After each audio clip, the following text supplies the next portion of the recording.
He warned that the region in which he was speaking is being pushed to the breaking point, adding that the massive military strike launched by the United States and Israel and the subsequent attacks by Iran on several countries, which were strongly condemned at the Security Council yesterday, constitute a grave threat to international peace and security and have caused an immense suffering for civilians.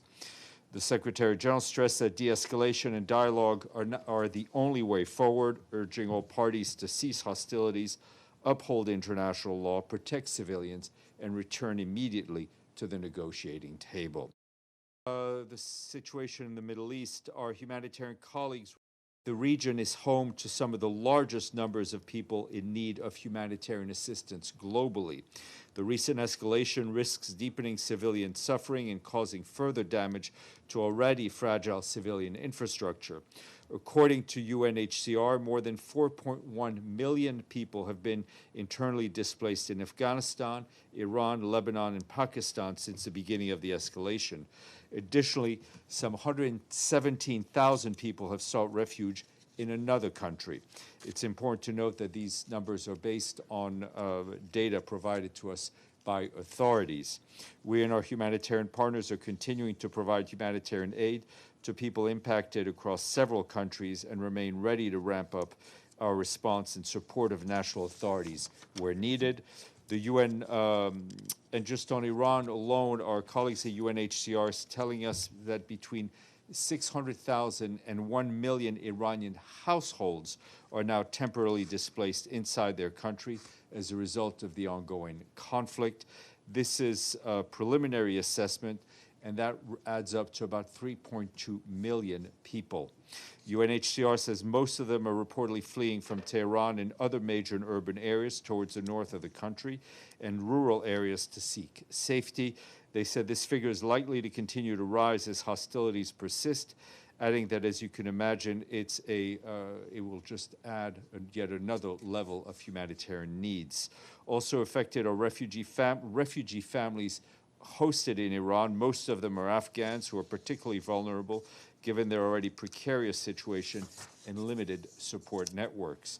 UNHCR is adapting its response to these growing needs, working with national authorities and partners to assess emerging needs and strengthening preparedness as population movement increases. We join them in emphasizing the urgent need to protect civilians, maintain humanitarian access, and ensure that borders remain open to those seeking safety in line with a country's international obligations. Also from Lebanon, our humanitarian colleagues tell us that the situation remains highly volatile, and as you can imagine, humanitarian needs are growing by the day as more people continue to be displaced.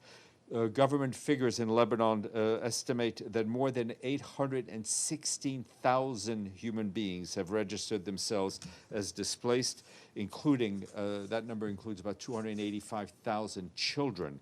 Over 125,000 people are taking shelter in nearly 600 collective centers. The overall number of people actually being displaced in Lebanon is likely higher. We and our partners, together with national and local authorities, are scaling up urgent assistance to help people who fled their homes. Officials and why it hasn't made a lot of progress in recent. Yesterday, an explosion occurred approximately 15 meters from a UN position in Sector East. Thankfully, no injuries were reported.